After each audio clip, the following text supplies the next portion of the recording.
Hey guys, Kyra here with another Diablo Immortal video, and in today's video I'm going to be ranking all of the natural 2-star gems here in this game. I think there's a lot of good ones here, a lot of ones you want to avoid, so this video is going to be helping you determine which ones are actually worth investing in and which ones are worth just making gem powder. So I just did a one on rank 1-star gems. If you want to check that one out, be sure to check that one out. I got it linked up in the top there.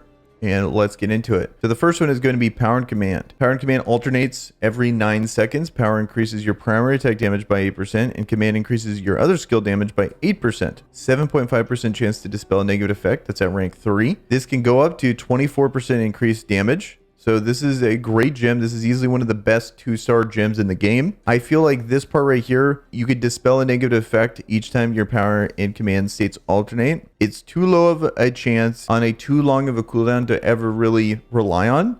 I would say this gem's merit is purely based on the resonance combat rating and the effect that it has here on increasing your damage, which is fantastic. So it's still a really good gem.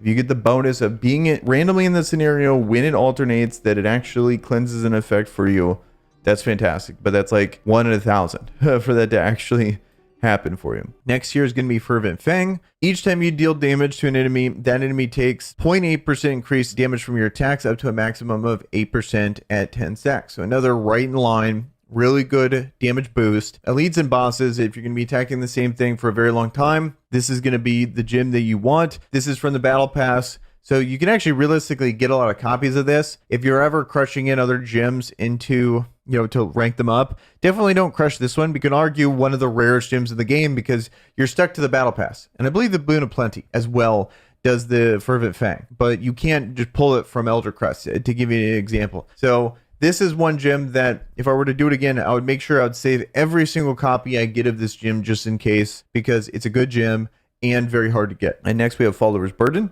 Increases all damage you deal by 1% for each summon you control, up to a maximum increase of 6% damage. The next effect is going to be increasing all damage taken by your summons by 1.5%. I would say this is purely going to be for classes that really focus on summons, namely Necromancer. There is some niche builds that you can use for other classes like Barbarian, Demon Hunter, and Monk.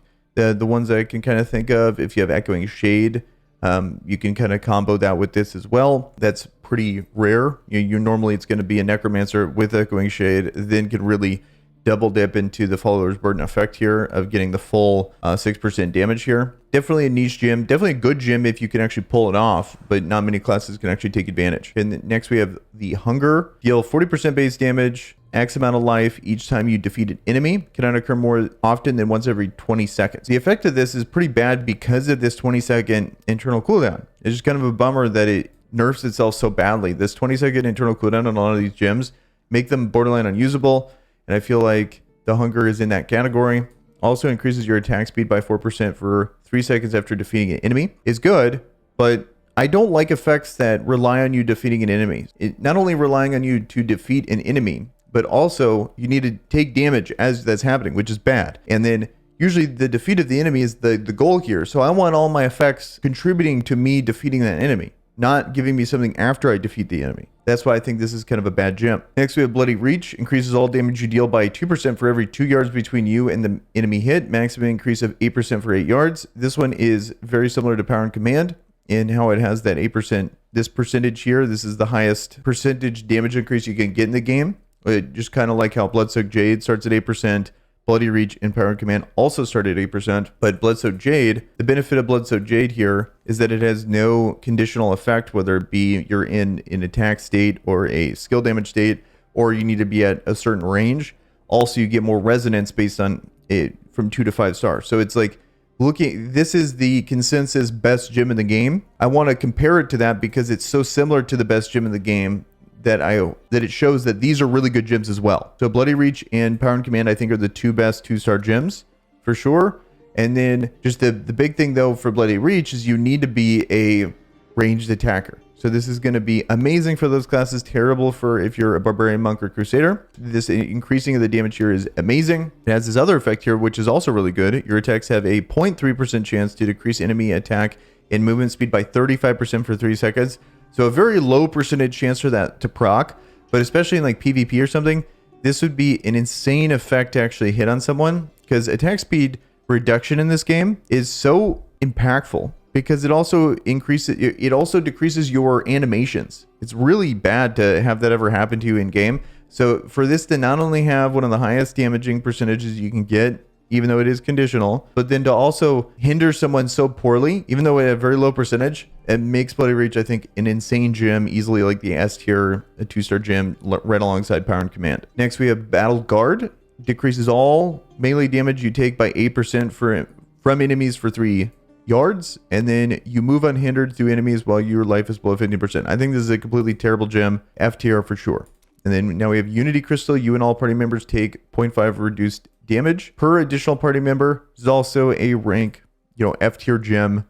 Not good at all. Cutthroat's Grin. Gain 8% increased critical hit chance when attacking from behind. Deal 1% increased damage from attacking from behind. So I think this is a pretty good gem. It's definitely not an S tier one, but I would say it's definitely a tier, worst case scenario, B tier natural 2-star gem. Critical hit chance is a really good stat in this game because it's so rare, and there's a lot of ways to increase your critical hit damage in this game, but not critical hit chance. So having that built into the gem, even though it is conditional, really good. Increased percentage damage, really good. So I think this is a solid gem that you can use. Definitely there's better options out there, but still a very good gem. Also probably a PvE gem only. Being behind someone is really difficult, and also it's a conditional thing to even affect. You could be behind them and get it really unlucky and you never see the benefit happen. So keep that in mind as well. Then we have Lightning Core. Your primary attacks and movement slowly charge you up with electricity. When fully charged, your next primary attack will release chain lightning, dealing 90% base damage, plus X amount of damage to nearby enemies. Cannot occur more often than once every 20 seconds. So if anything, the only thing that's really holding this gem back is going to be the internal cooldown of 20 seconds. And then also it has, when you rank it up, increases all damage you deal by 3% for 3 seconds after calling Chain Lightning. So I think this is easily one of the better natural 2-star gems. It does decent damage. It's not going to be one of those gems that is going to completely change your playstyle and you're really going to notice it every time, but it does hit pretty hard. It is a solid gem that you definitely want to pick up if you don't have any other options. That's going to be it for natural 2-star gems. There's really not that many in the game now that, I've done this list here. I would say, to recap, easily the S tier gems is going to be Power and Command and Bloody Reach. Lightning Core is going to be A tier. Cutthroat's Grin is going to be A tier as well. And then all the rest of them besides, Faller's Burden is definitely up there too as one of the best gems if you're a Necromancer. And in niche case scenarios, other classes. It's hard for me to recommend those other classes, even though they do have summons, because it could just be a troll build. It could just be a fun build, but not necessarily the best in slot. Whereas a Necromancer is clearly, this is the build you're going to go, and this will definitely benefit you. And then all the other ones are pretty bad, in my opinion. So that's going to be the list for natural 2-star legendary gems here in Diablo Immortal. Let me know in the comments below what you guys think. And with that, guys, I'm out of here. Peace.